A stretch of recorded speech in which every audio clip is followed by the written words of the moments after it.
everybody. Welcome to Sonic Talk, episode 559, recording today, Wednesday, the 21st of November, 2018. Today, we have a new sponsor in the form of Synchro Arts, who will be telling you they've got a lot of sales on till the December 16th, 40% off on selected stuff.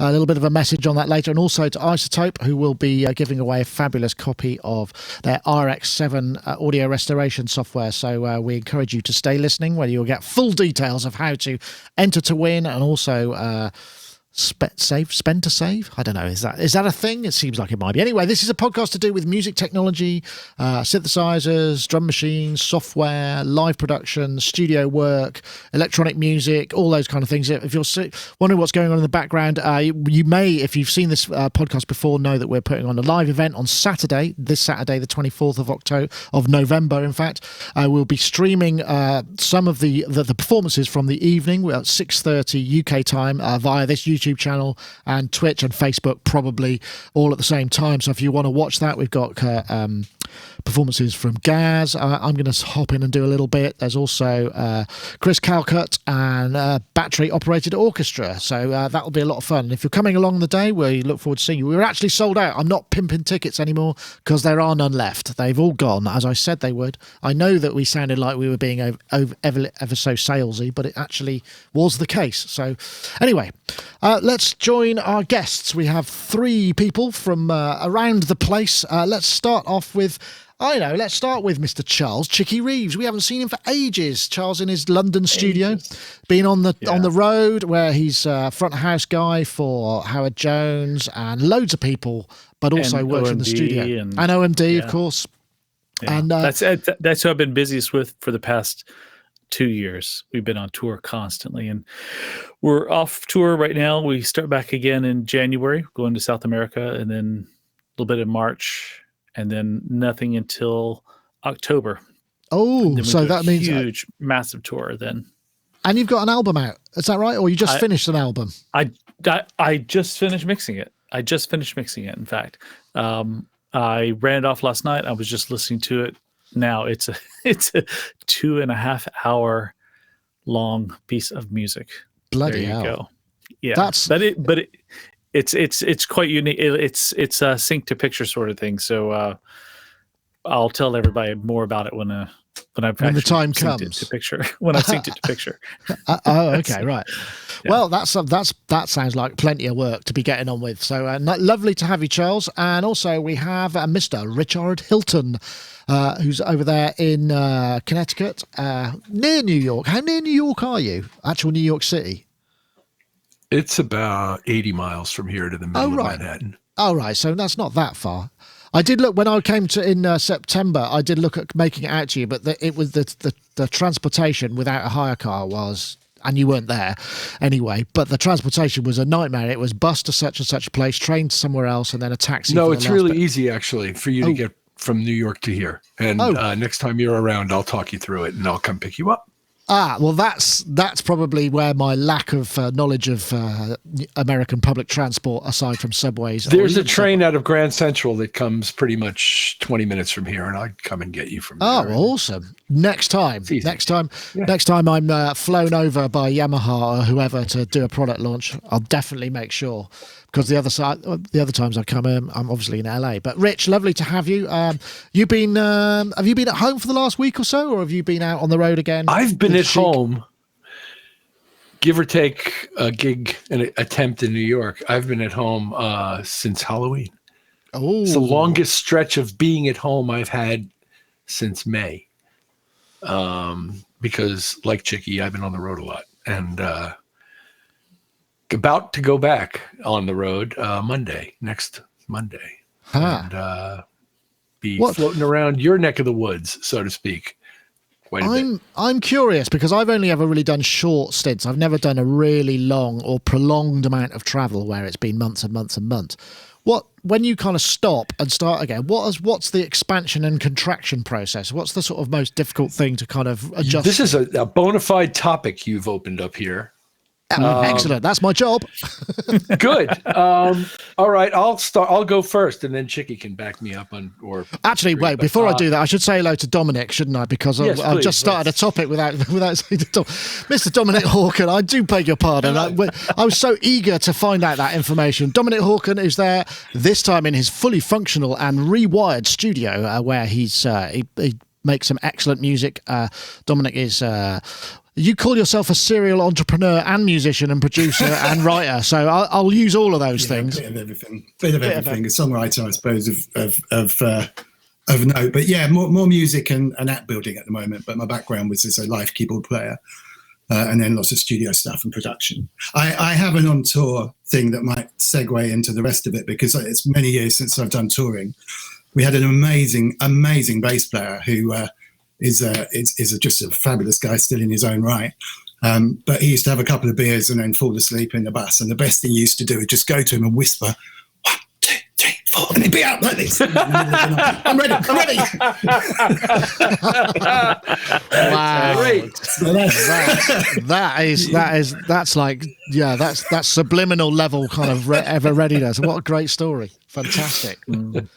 Wow. Yeah. That kind of links to that. That links to that nightmare story. I was talking to my partner the other night, and she said, I had this really weird dream where I was suddenly asked to play in front of loads of people, and I didn't know what I was doing. And I said, wow, and she's not a musician in terms of performance. She hasn't inhabited that one. I said, that is such a common sort of anxiety dream that, anybody who's been involved in music has. It's that moment where somebody goes, yeah, hey, well, that's great, maybe sorry, our keyboard player wasn't sure, could you just step in? And then suddenly you realize it's the 1, 2, 3, and you haven't got any trousers on. Obviously that goes along and with it as well, but that's that anxiety. But I don't know, for me, Rich is shaking his head there because he probably could do it. I love that day. I love that. Invite me on up.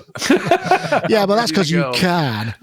But anyway, Rich, we were talking about this kind of notion of contraction and adjustment to kind of being away and coming back. And you were about to embark, and then I realized I hadn't introduced you. There's an absolute adjustment that takes place at either end of the trip part, where you're either leaving for some period of time or you return home, because at each end, you will establish various routines that you use to keep your life sort of semi-organized and things, running smoothly in your life. And they're not always the same routines. And there is absolutely a transition time. And also you can't wait to leave and you can't wait to go back. It's psychologically, there's that too, because you're counting down those last 5 gigs, but you couldn't wait to leave at the beginning of the tour, so there's a psychological aspect to that too. But there's absolutely, for me anyway, a decay time, if you will, to the transition of getting off the road and settling back into home life, or leaving that nice, comfortable, established home life and going out into the chaos that can occasionally be the road. Yeah, I suppose so. I mean, I can see how that was. I mean, the brief bit that I've done, it's the bit where everything is taken care of. Certain things are taken care of, like, when's the car arriving, or do you know what I mean? Where do I have to be at what time? Or somebody says, okay, see you in the lobby in 5 minutes. Those sort of the minutiae of the organisation of one's life is sort of taken care of, and then you have to work. You're more concerned with what you have to do to fill your time, so you can stay kind of focused and what have you, I suppose. Does that make sense? No, in my case, I'm just trying to make sure I'm well rested for the show, because I have to deliver a pretty high energy thing for some protracted period of time, and it takes a lot out of you to do that. So I just try to make sure that everything's focused around having that energy when I need it. And then there's the, eating part, where you have to sort of coordinate how and where you're going to eat things when people aren't coordinating it for you. And getting around's a lot easier nowadays, that you can call and hire cars and Ubers and things like that. And talking to people at home's a lot easier because of what we're doing right now, which is video communication. So that's my little thing. Yeah, there's definitely a decay time to that transition. It takes a little while to settle into the next lifestyle. Yeah, no matter how many times you've done it. Yeah. Mm-hmm. I know. I mean, I guess the same thing must be for you, but you're going out more times. You seem to be going for longer periods without kind of returns home. So you're out kind of in longer legs, I suppose, is the technical term, right? I think for the past 2.5 years, I've been on the road about 18 months out of 2.5 years. So it's quite a lot. It's tough. the eating thing is a problem. I mean, for one thing, when you're touring, there's lots of free food, which is great.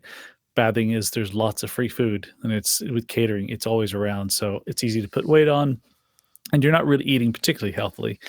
But yeah, like Rich said, there's all these routines that you get into, and they serve you quite well, and then you come home and it's just like a crash landing, and and then the other aspect is, a lot of my income is based on writing music and recording bands and so forth, and so if I go away too much on tour, like I have been for the past couple of years,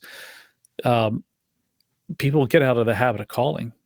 They get out of the habit of like booking time. So there's sort of like when I'm back and I'm technically not on tour for a year. I mean, I'm doing a few small things, but I'm not really on tour for a year.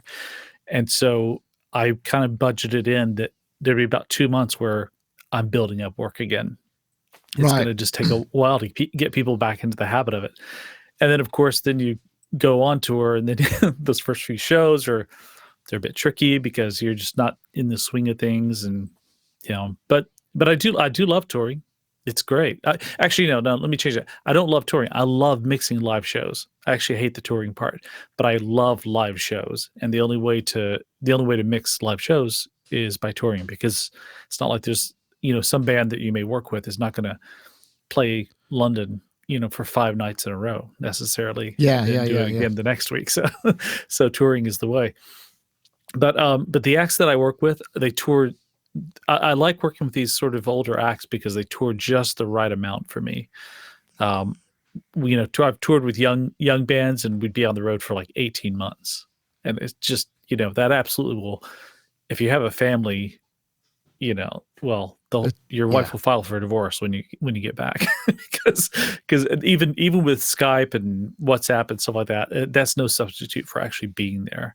So it's definitely hell in the personal life. And then, you think, oh, well, maybe it'd be better if I were in a relationship with someone who's in the same industry. And then it's even worse because they're never on the same tour that you're on. So it's a no-win situation. So I can imagine. It's a bit like a military sort of thing, if you're in the like a tour of service. Yeah, I suppose so. Yeah, exactly. Yeah, so it's quite hard. Well, anyway, I just thought I'd explore that. That was a very impromptu one. But let's move on to something a little more spontaneous and creative. Well, something as spontaneous and creative, hopefully, as my last topic. So here we go. This is an excerpt from Eric Persing and Pedro Eustache, I think he's called. I don't know how you pronounce it. And this is a beautiful bit. It's called EPPE, and this is Eric on the CS80 and Pedro on the Duduk, which he is a real master at playing that, I must say.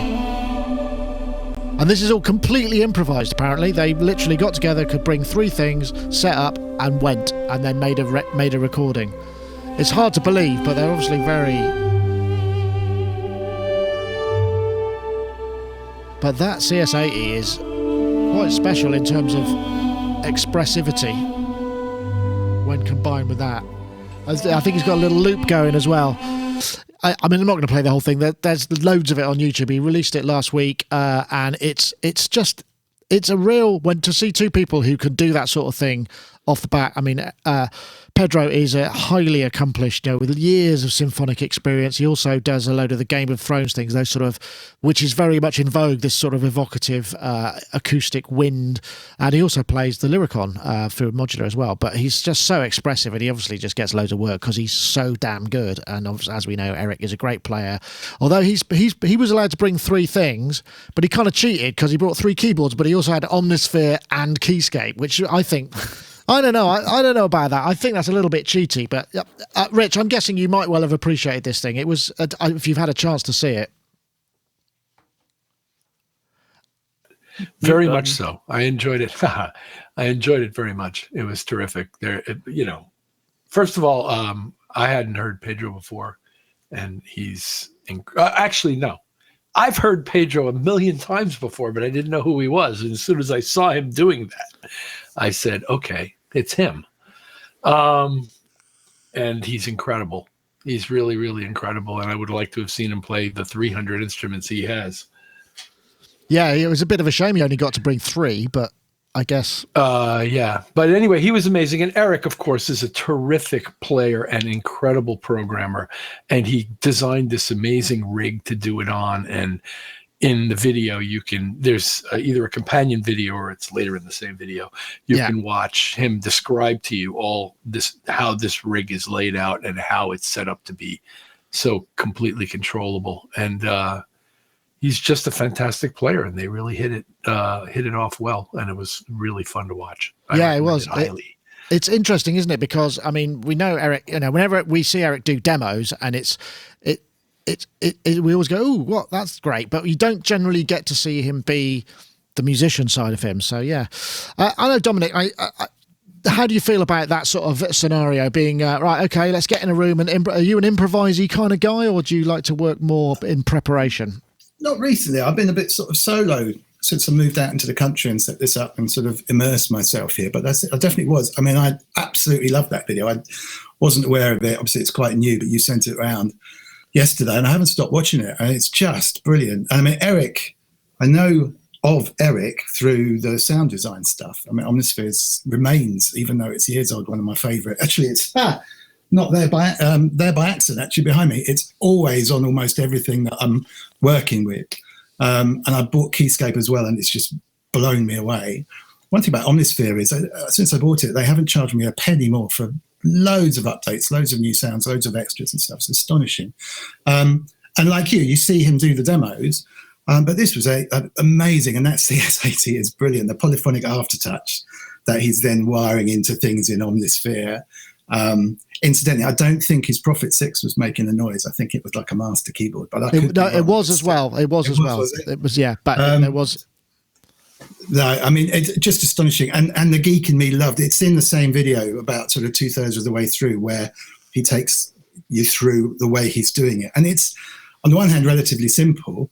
He's playing some stuff into Ableton Live, acting as a looper and the Omnisphere stuff, and really just selecting patches by changing MIDI channels and stuff. But the way it was just so seamless to be able to work with Ableton. I'm pretty new to Ableton. I've just been playing with it sort of recently and using it like a looper, where he basically had one pedal to start and stop the loop and one pedal that seemed to flip it backwards.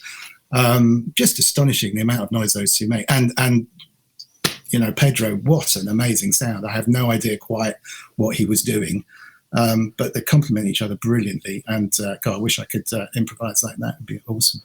Wouldn't it just? I know, Charles. I mean, I don't know how much of a player you are. I know that you've obviously experienced, but whether this is your bag or you would feel comfortable being in that situation. I would. In fact, all the soundtrack work that I do, inspired by Vangelis and so forth, is I'll watch a film, maybe 2 or 3 times, watch the basic cuts of it, and then I go through and I improvise, and I'll do maybe 30 tracks of improvisations, and then I'll pick out the pieces I like and build on themes and stuff like that. But yeah, I love improvising. I am a player. So right. Oddly, on Wikipedia, it shows me as a drummer. I don't know why, because I'm not a particularly good drummer, but I'm like longer hair, a bit fatter, and play on the drum kit on there. But I'm not really much of a drummer, although I did just buy a drum kit. I'm mostly keyboards and bass, and I really like improvising on bass. And I don't mean to scare people off. I'm definitely a 4-string, not anymore type player. In fact, if it can be played on the E string, I don't think it should be played. But I do like playing up really high on the bass and doing like melodic stuff along with another foundational bass part. So I love improvising, and this was a joy to watch. I love stuff like this, because it's a flow of consciousness, and what's more beautiful than that? And unless it's your crazy uncle spouting racist stuff, but it's absolutely beautiful to watch. Well, there is that as well. You're right.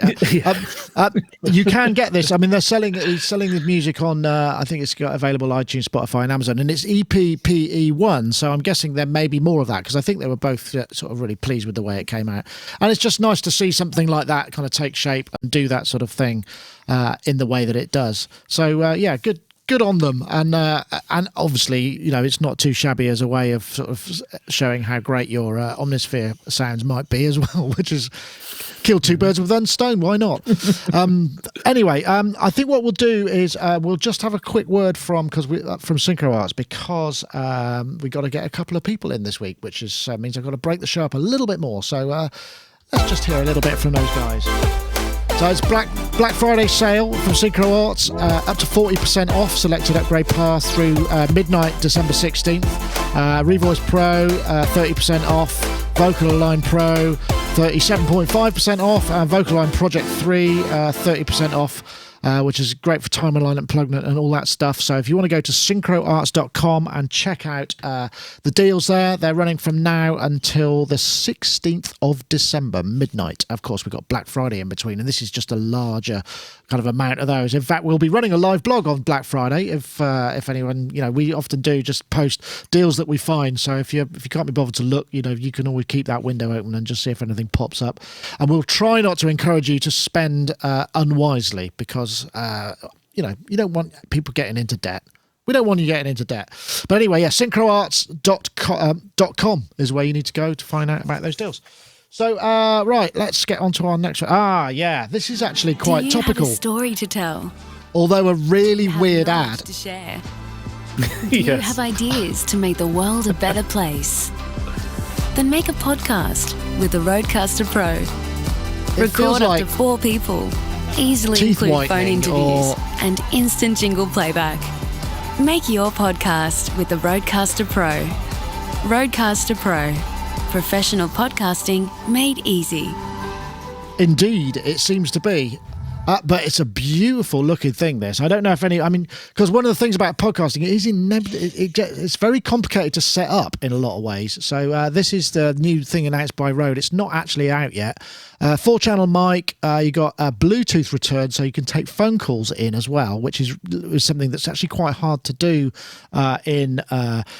unless you have the right kind of mixer and the right kind of stuff for radio station things. It's also got dynamics processing on every channel. It's got those, what's the other thing we can see there? There's 8 pads for dropping in like jingles or maybe ads or pieces of music. And record to SD card works as a audio interface as well. And I know it might not be all that useful for maybe musical points of view, but I think it could be actually. I mean, I think you could use it as a music mixer as well, obviously. I don't know, Rich. There's something quite cute about this. I'm kind of tempted. I was thinking, I wish it did video, but I wonder if there's a way I could incorporate it into video, but it would just mean more stuff for me, so it might not be quite so useful. But as a, you know, just that and a couple of mics and a table, and you're kind of there, really, and a bunch of headphones. Right. Looks like a really interesting product to me. For people who were trying to do that. And that brings to mind the advertising style vis-a-vis what is the demographic of most people who do podcasts? Because it's probably not you and me. Yeah, that's true. And there's something about the way they are marketing it, as you point out, that has the look of like mouthwash or toothpaste. So it's like obviously to a certain specific demographic. You know, younger people than me. That's all I can say. They're not directing this product at me. And I wonder about that demographic, like who mostly does podcasts. It probably is the people that they're pointing at with this thing and trying to make it look like anybody can use it. Yeah, well, I'm guessing actually probably education market, colleges, you know, media studios, that sort of stuff would work really well because, I mean, all of that stuff in one place might make sense. But I think the portability aspect is a big part of this product, and they're really trying to stress that. So it's not necessarily labs.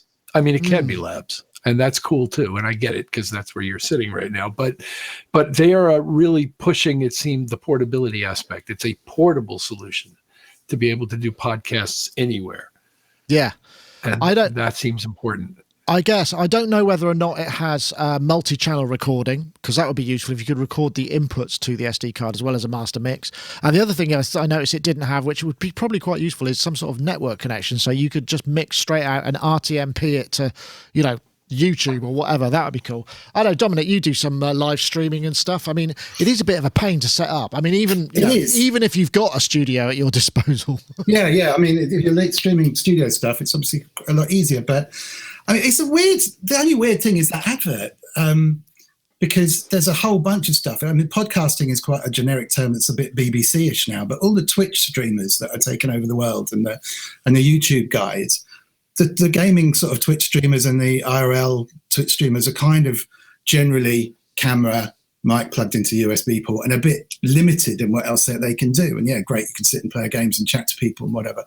But there really isn't anything simple. They can get a pad with buttons on it, which that's already got built in, which was targeted at them to fire off effects and funny sounds and that kind of stuff.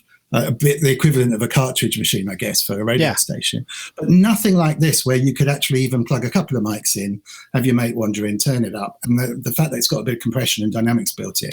When I first looked at that, I was thinking, that's quite an expensive bit of kit. I think it's 550. Yeah, 569. 565 or something like that. Yeah, and that's chunky. But then when you see that it's got so much going on with the dynamics and the mic, I think the audio is very often overlooked, ironically, on podcasts and particularly on streamers.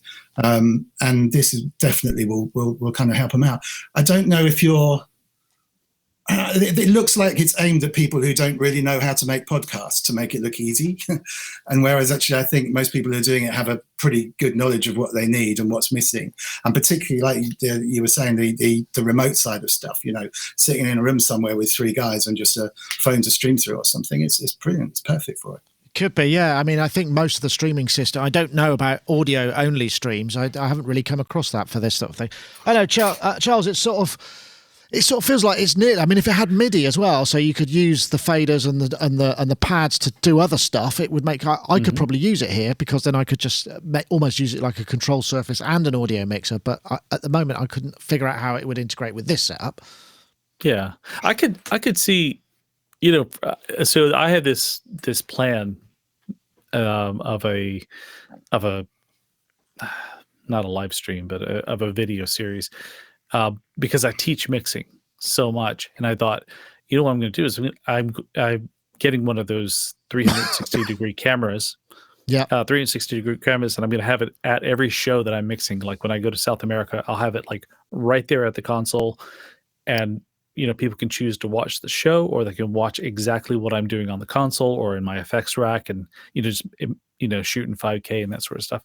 But I have thought about from an audio perspective how to make it work best, because I don't want to just take audio off the camera, and most of those have like a mini jack input. I don't necessarily want to have something like that, so I'll do like a multi-track recording and mix it all later and prep it all later.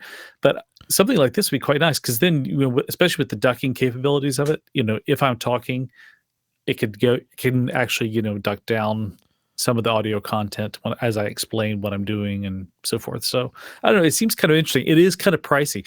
One thing I was going to say though, talking about the who they're marketing it to, it did remind me. Did you see that I think it's a Chinese-based company that just released an audio interface for women, and it's made to look it's made to look like a makeup mirror. That backfired a little bit. Quite right. Because Pro Tools expert just kind of called them out on it, and everybody went, "What the hell are you doing?"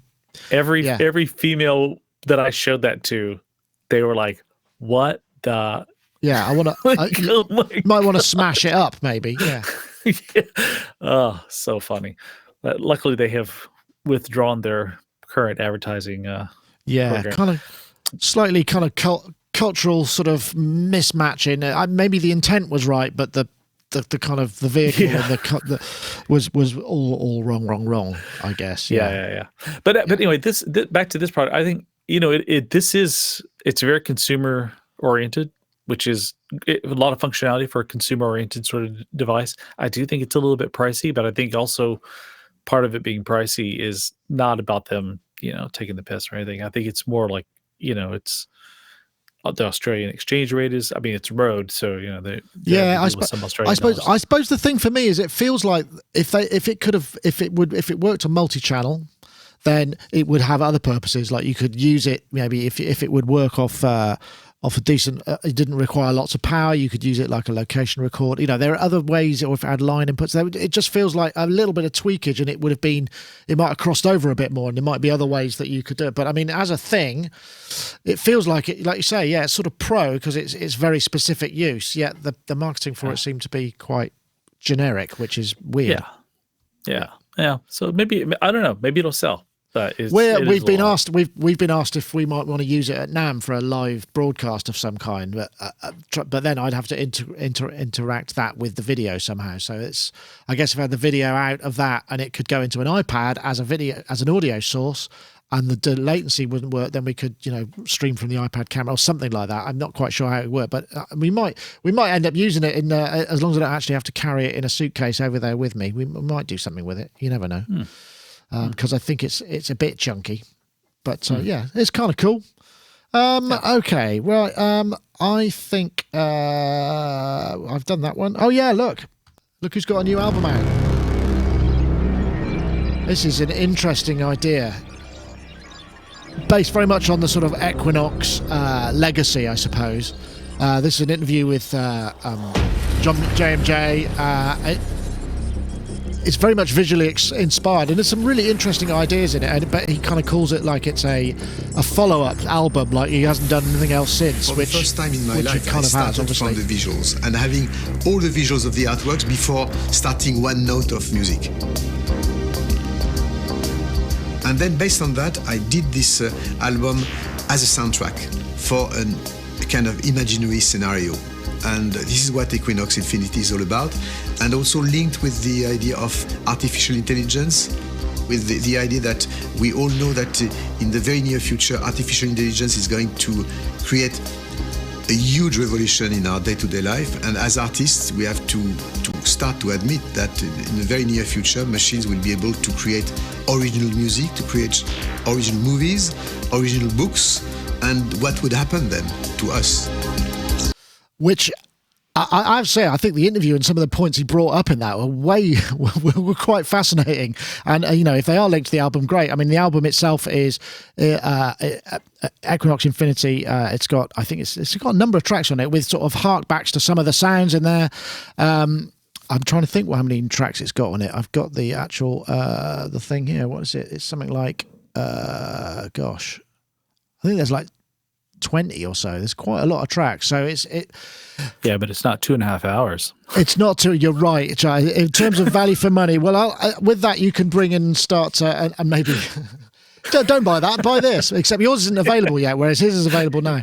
But it's interesting. Sure. I mean, he brings up loads of issues in this. One is the notion of being in a position to bring up a follow-up to that album, even though obviously he's done a load of body of work. And the other thing was that this was by far, the original Equinoxe, by far his biggest album, and perhaps one that most of us know of Jar's work. And it was a beautiful thing. But it brings up loads of really interesting points. It's like, because if you're going to do something that's a follow-up that's so much later, you're on a loser, because it's got to either reference it effectively but still have the same impact, which it can't possibly do because all of that stuff isn't as new anymore. So it's an interesting idea why he's gone for that. And I don't know whether or not it's going to fulfill the Jar fans' fantasy. I gotta say, I respect his pioneering work, but to me, all of the music he's done in the past, like his music sounds to me like how I pictured the future in 1975. Right. But it doesn't sound like the way the future actually will be. I haven't been. I love the early stuff. I really love it, but this later stuff, it's just, it's not breaking any ground for me. But that's just my taste. No, I suppose it's interesting. Jar fans, there's a real kind of. As with many musicians, there's a real sort of what's the word I'm looking for? Evangelical sort of vibe to it a lot of the time, and so he can do no wrong. He obviously, Rich, I know he's. I don't. Did you get to see, because he did that tour a while back, didn't he? Where he took actually all the old classics out with him and made the poor Tex run those kind of things live. Way back when we did a piece on it, and And in fact, I think the title of the show was Grumpy Old Synthesists, if I remember correctly. Okay. I wonder if anything's changed, but it's an interest. I mean, I thought the interview was very interesting. I mean, music was kind of, it didn't really catch me like the original, but some of the points he brought up, I thought were really fascinating. Well, the funniest thing I've heard all day is when you said whether or not it has anything to do with the music. But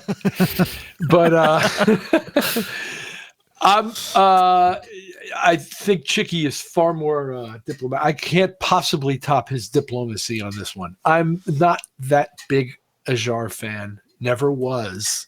His music really doesn't speak to me. I don't own a single note of it. I don't hate it either. It's just not stuff that really speaks to me or interests me. And I probably have never heard the original Equinoxe. And if I have, I'm sure it wasn't all the way through. Right. And, okay. Interesting. I listened to 30-second excerpts of this entire record in the interest of due diligence. And a few of them interested me. A few out of, I think, 12, like maybe 3 of them interested me. Enough to want to hear the rest of the piece. It was just SoundClouding out 30-second snippets or 1-minute snippets of the thing. But I respect his, as Chicky said, I respect his contribution to the legacy of this music, and I respect him as a musician. And seemingly from the interview, as you point out, he's a very interesting person and has some very interesting views about how he's directing his music and how this particular experience was unique for him. And I enjoyed all that. Yeah, no, I did too. I think the thing is also, it's great. I mean, great to see. I mean, obviously a lot of those shots are going to be staged in the studio, but he's got a lot of modern modular technology. He's really sort of is into that sort of thing, and that enthusiasm is brilliant to see in somebody who's been doing that for so long. Because so often I've done interviews with people who, back in the day were a big deal in electronic music, and still are, but they can't be bothered with all of that. They just work in the box because it's so much more convenient. And he's still, I mean, I guess he does both, but I mean, he can afford to have a guy that might be, doing that sort of stuff for him. I don't know, Dominic, I think it chimes, because I'm thinking back to when I would have listened to Jean-Michel Jarre stuff, and I would have been in my late teens, which might have had some sort of synchronicity about the time I started enjoying mind-altering substances of a mild type. And so they have a real resonance for me because they're of strong, powerful sort of sensations that I would have not felt before, that I enjoyed while listening to his stuff. Would that seem like a reasonable? Yeah, although I was never into those mind-altering substances in my late teens for some reason. I was just trying to think. I mean, I don't want to be the one that says, no, it didn't really touch me either. I don't actively run out and check out the latest album, but you can't take away how groundbreaking the early stuff was. The guy's 70, I think, as well. Not that that's particularly old these days, but it's definitely. He's got a picture in his attic. That's getting younger. He's got, exactly. He looks great. But it is a formula, isn't it? And it's a formula he knows. He does very well. A lot of people love it, and he genuinely works hard at it. Some of the shows I've seen are spectacular to watch, and it's a bit like Iron Maiden coming out with a new tune. I don't actively go out and get the Iron Maiden tune. I like some of the tunes on it, and then loads of people love it. It's in terms of kind of growing up with it. I think my intro was Tomita. Is it iZotope? iZotope, Tomita. And I think my mum bought Dancing with Snowflakes or something. It's a classical remake by a guy called Tomita using Moog modular stuff in the very, very early days. And that was probably the first time I heard synths. And that was the thing that kind of flipped me. And then at the same kind of time, I learned piano at school and was getting quite bored with the piano. And then suddenly synths became almost affordable. You were getting things like the JX3P and the Prophet 5s were too expensive, but Monopolies and that kind of stuff came out, and I could save up and get that stuff. And it became kind of a pop music thing. So I don't want to take away anything from what it was or anything that it is now, but I appreciate the fact that it's sort of done that rather than gone off and explored any fascinating and groundbreaking things, nor need it. You don't have to be groundbreaking all the time. He does what he does very well. Yeah, it's interesting. I mean, I think it must be quite challenging also, when your biggest moments were at the time when record sales were, the thing that would buoy you up. I mean, yes, now it's more about touring, which frankly must be a nightmare for him or for his team, because if he's taking that stuff on the road, not only is it hugely precious, but it's hugely temperamental and difficult to coax into life every night. It must be kind of every sound check must be just the worst, the worst experience for the tech, where it's like, I think it's going, we have to wheel out another power supply or whatever it may be. One thing I'd like to add, by the way, is I mentioned earlier that I'm going out on the road with OMD in October. It's their 40th anniversary, and they're planning on taking all their analog synths with them and recreating the shows, recreating their first 2 albums. That would be a tech nightmare. But didn't they used to run a tape live? I seem to remember they always had a tape. Winston was the tape machine. It's in the Museum of Liverpool right now because it doesn't work. But I wonder if only there was like some other tape machine around here somewhere that they could use. Oh, hey, I know what there's one. Very reasonable rental rates, yeah. Yeah, but they are planning on doing this as an analog thing, and there's some talk about maybe even doing it in surround. But I hope they make a decision about that quickly, because I need to program that whole show for surround, because I'm the one who'll be deciding what goes in what speakers. Wow. So, okay. But anyway, so it's very temperamental doing that sort of stuff live. It's a lot easier when everything's just running off of Ableton. I can imagine that really is difficult, but not only that, because you've also got to think about monitor mixes, which will have to work in 2-channel, because otherwise things will disappear, and therefore. Well, yeah, they're all in ears now. They do. Yeah. I've effectively convinced them all to be in ears. So now the onstage volume is nothing, except for Andy does, when he plays bass, he does have subs on both sides, like just trouser flappers. Subs Yeah, that, and then and he'd love to get the stage vibrating as well, but that'd just be too much of a problem. So I imagine it probably would be. Anyway, well, I think we should have just quickly jumped to our friends over at iZotope, because it's now their turn to tell you about the RX7, which you could win at the end of this competition. RX continues to be the industry standard and leader in audio repair for music and post-production. And with RX7, we've introduced groundbreaking new ways to quickly and easily fix and manipulate audio. Take the game-changing Repair Assistant, an intelligent helper that can detect noise, clipping, clicks, hum, and more. Also new in RX7 is Music Rebalance, a powerful source separation tool. Drums too loud? Vocals not loud enough? Let's fix that. You can also create instrumental versions of songs by removing the vocal elements. You can now alter the pitch without affecting the timing of your audio, and conversely, alter the time without affecting the pitch with the new variable time and variable pitch modules. Using the new dialogue contour, you can improve the performance of a line or even create a new performance by altering the pitch contour of the dialogue, therefore adjusting the intonation of the speaker, and introducing Dialogue De-Reverb, a module powered by machine learning to reduce the presence of reverberations around dialogue. RX7, a new frontier in audio repair. And of course, you can get hold of that stuff by going to iZotope.com. They've got download demos for a lot of their things, which are fully functional for just limited time only, but well worth checking out. And of course, we have a winner from last week's competition, who is, in fact, I've got this guy here. It's Charles M. Kerper, at Charlie Kerper. Save the Session With was what we were looking for, and he very kindly linked to the podcast as well. So congratulations, Charlie. You have won last week's copy of iZotope RX7. But this week we have another competition, and the competition is, I'm just going to get up there, we're looking for the hashtag Magic Audio Fixer and the hashtag RX7 to @Sonicstate and @iZotope Inc. That's the hashtag Magic Audio Fixer and the hashtag RX7 to @Sonicstate and @iZotope Inc. Once again, we thank them for providing us with the prize. So, well, let's see where we'll go next. I was wondering about doing this. We got 3 things: body synth, gifts for musicians, or custom VST controllers. What does anybody feel about it? So, gifts for musicians, hands up. Nah. Body synth. Nah, none of them. So nobody really wants to do it.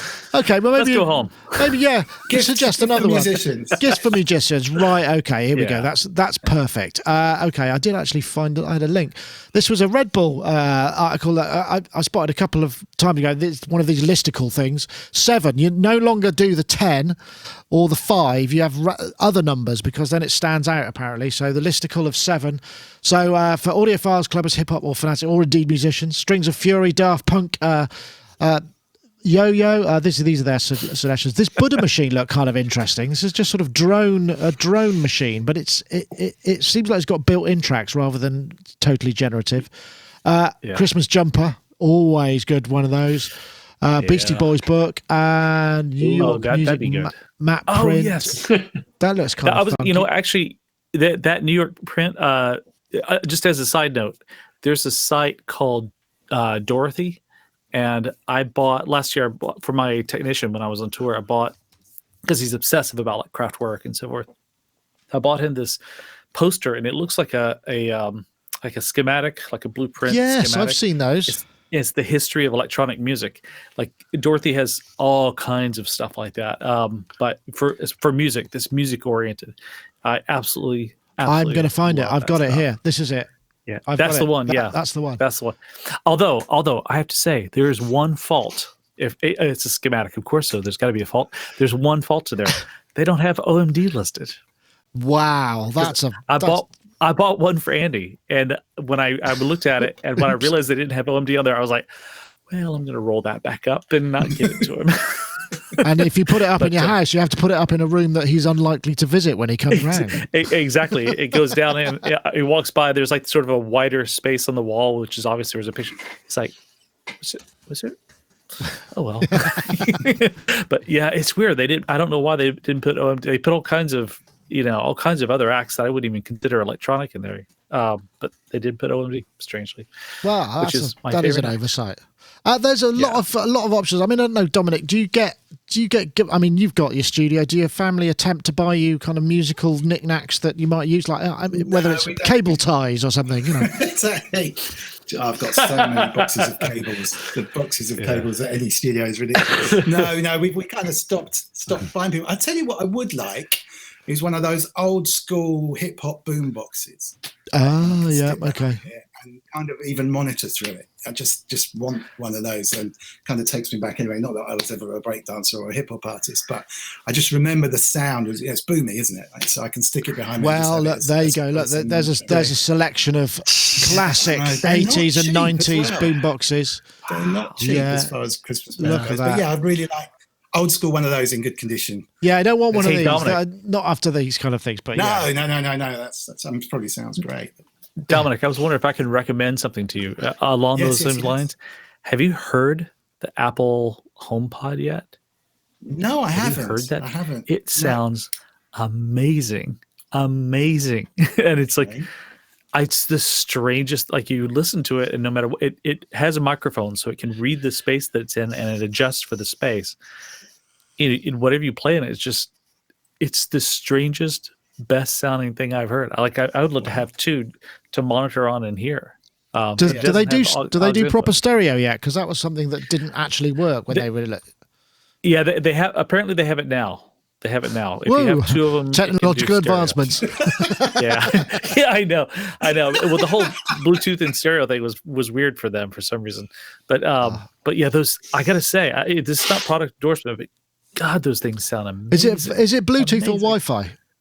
It is Bluetooth, I believe. Oh, dear. Or AirPlay, whatever AirPlay is. Wi-Fi, that's Wi-Fi. Wi-Fi. That's all right. Bluetooth. I would never buy a Bluetooth speaker ever in my life, ever. It's a technology that makes me want to throw things out of windows. I can't bear it. You've got a bunch of songs. Speaking of which, have you thrown anything out of a window recently, Rich, or felt like you? I've got a window right here. We can throw something right now if you'd like. For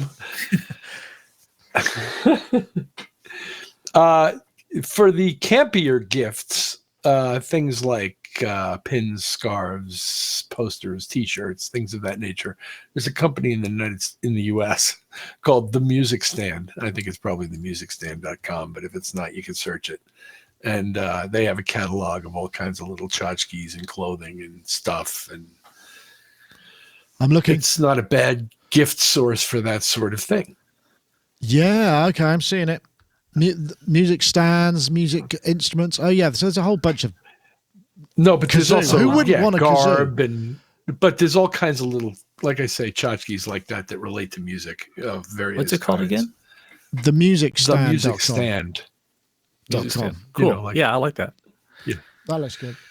I found actually this is a good tie. If you're into books, this is the Attack Magazine Secrets of Dance Music Production, which is actually by a friend of ours who is in fact one of the co-organisers of Saturday's event.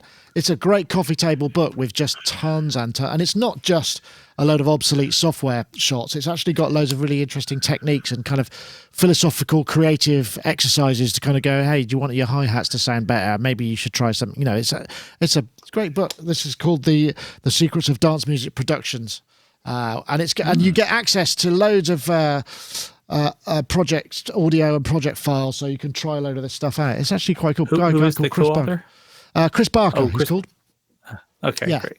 And I said I'd mention it at some point because he gave me one a few weeks ago when we went to check out the space at DBS Music, and I thought, I'm going to mention that because it said it's had a good longevity because I think it's been out for 18 months or so, but it still kind of goes. So, you know, I remember when I was a kid, you know, you'd buy a book about synthesizers and then a year later, all the models have been discontinued and there was a whole new lot, so it didn't really work anymore, whereas this isn't like that so much. But yeah, musical instruments gifts for musicians.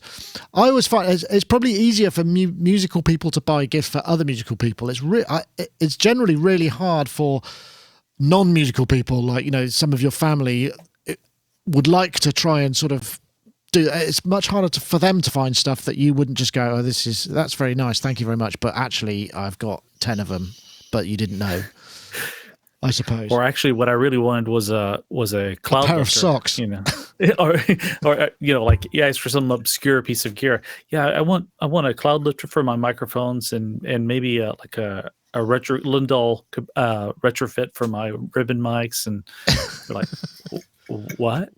Yeah. Do I get that at Kmart? Yeah, no, not really. Still much fun. Wow. I mean, there will be more, and obviously we've got Black Friday coming up. I'm sure next week we might have a Did Anyone Buy, because we've got Black Friday and Cyber Monday, or Cyber Overdraft, as many people are calling it. Overdraft Monday, Black Friday, Overdraft Monday, yeah, which we don't encourage. Let's have a look. We might as well just have a quick look at this VST, if anyone's got time. This VST controller. Yes. I love this video. Oh, yeah.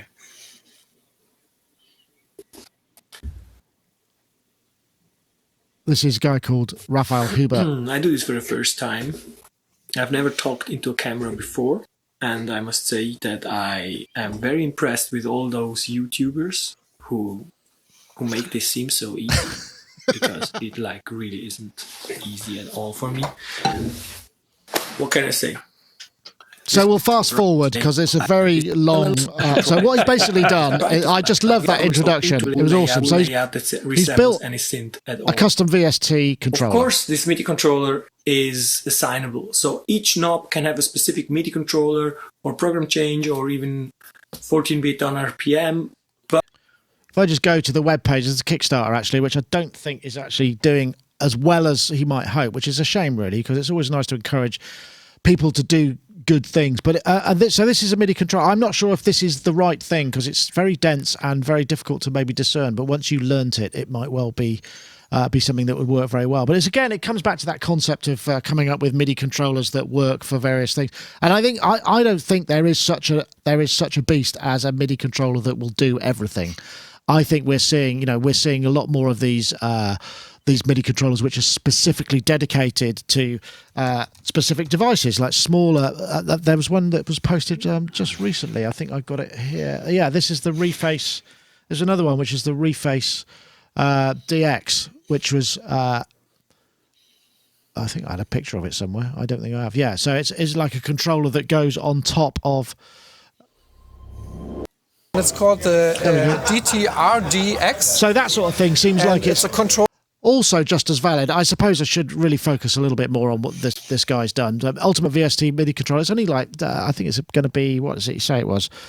230 euros if you want to build it yourself, which is very reasonable. But it's people who, I suppose people want to solve this problem, and I'm not sure that they can. But the thing that really endeared me to this guy was the fact that he found it so difficult to make a video, which I guess is not necessarily the point he wanted to get across. Custom VST controls. I know, Rich, you're sort of perfectly happy with the sort of mouse and keyboard kind of approach, but well, you've got an Imposca, haven't you?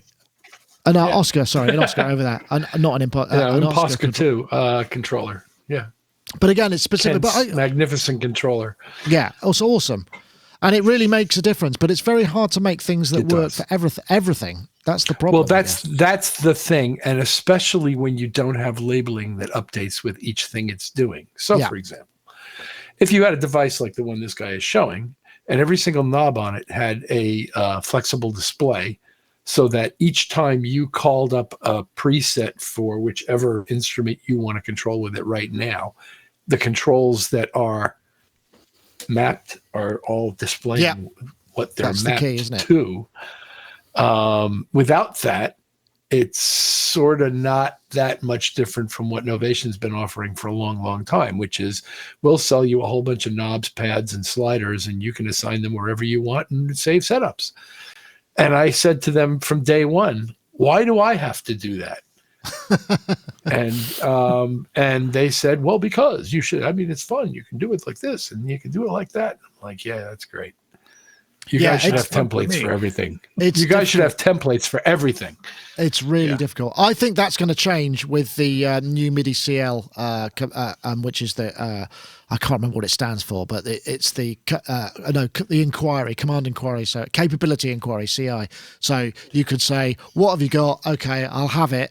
Let's put these things on those controls based on some semantics or whatever, and that's going to make even still you need the labeling. Which is something that Novation did try to get right. They did. Novation did attempt that, and I give them credit for it.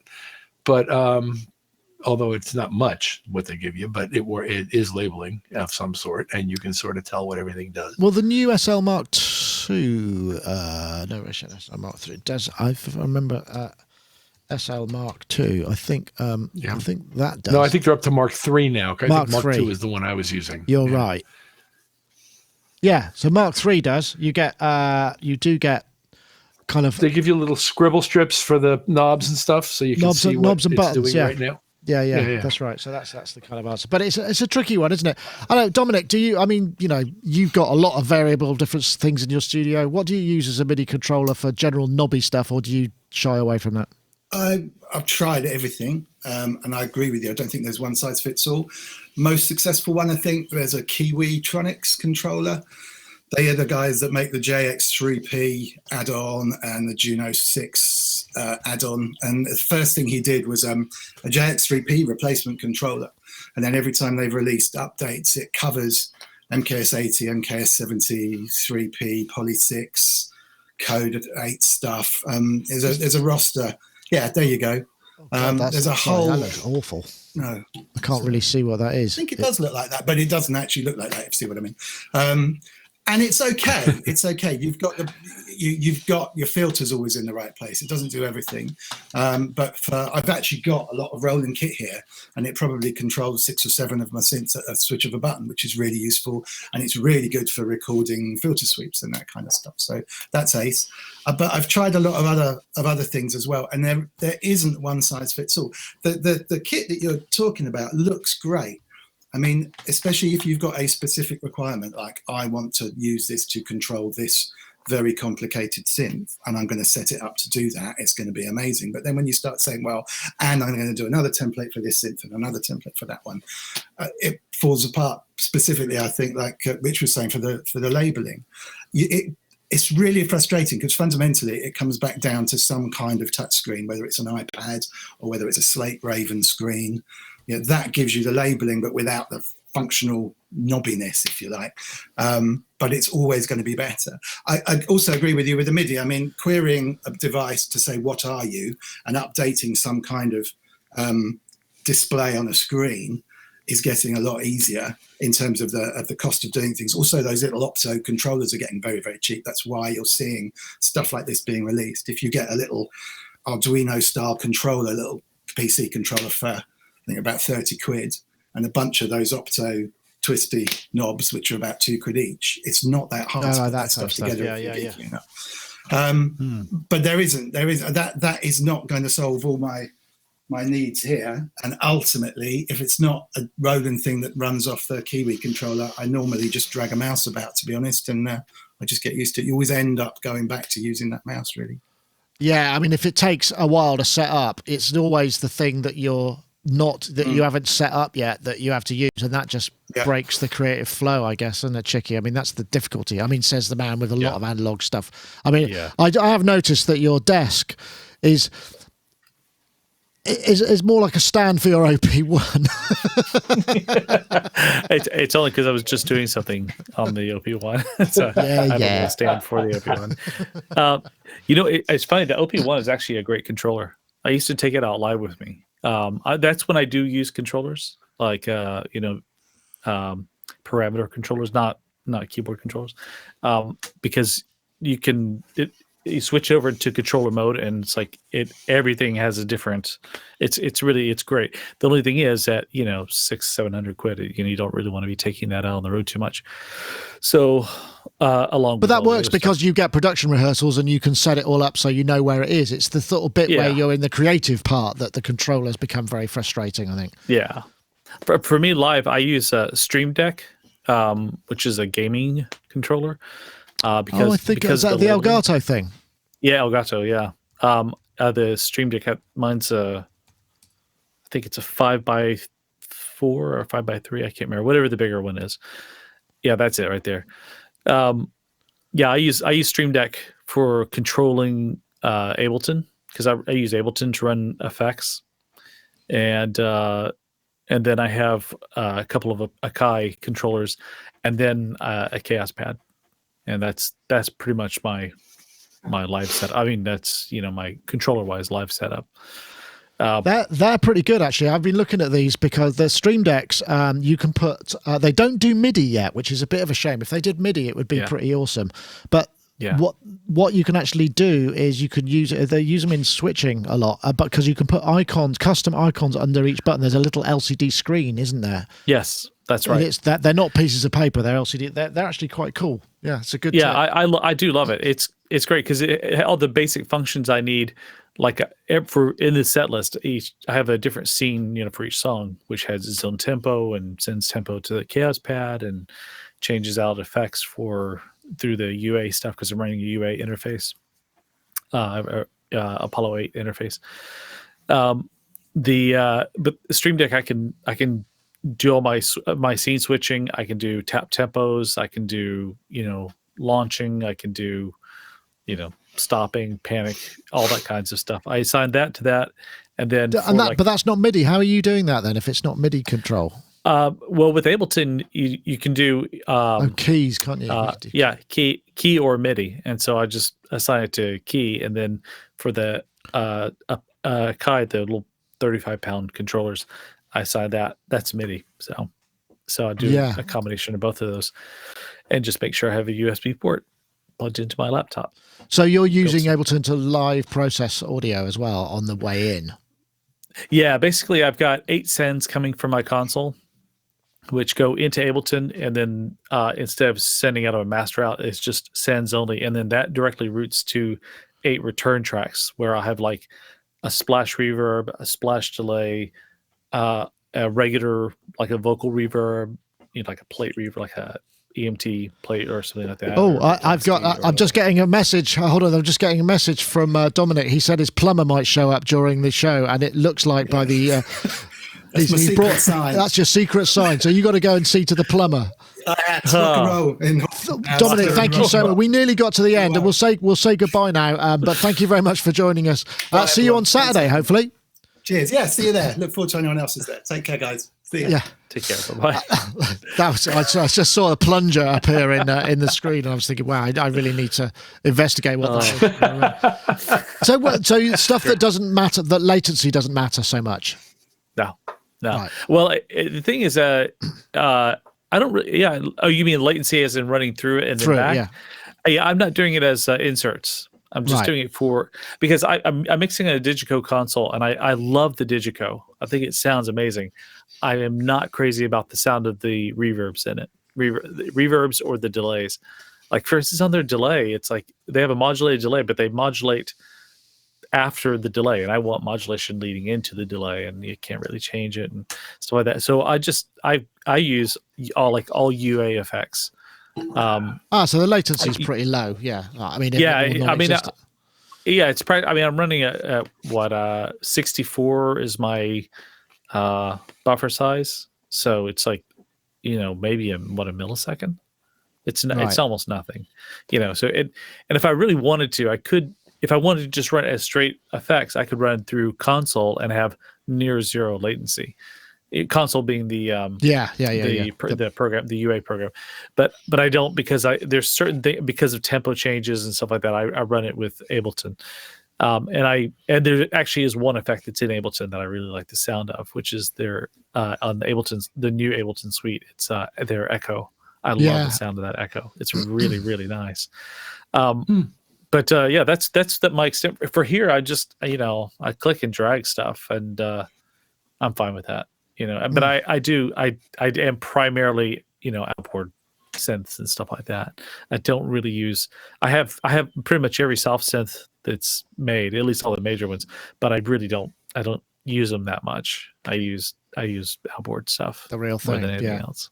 Yeah. It's just my style of working. These aren't any better. It's just what I'm into. Yeah, I think that's fair enough. Yeah. Well, I think we're probably, now we've said goodbye to Dominic, it's actually 5:05, so I suppose we could actually close shop and say goodbye to everybody. So I'll come over to you, Rich, and say thank you so much for joining us, and keeping your ticking heating system to mute. Very professionally done there. I only heard a couple, so you're obviously right on it. There must be a plug-in for that, surely. I just been mangling the mute button all on my own for years now, and it seems to be more fun when I do mangle it than when I don't. So the human gate. I'm sure SPL makes anyway, always a pleasure. Heater. Well, thank you, Rich. Yeah, well, and if you're at a loose end on Saturday, please do check out the stream, because there's going to be some people.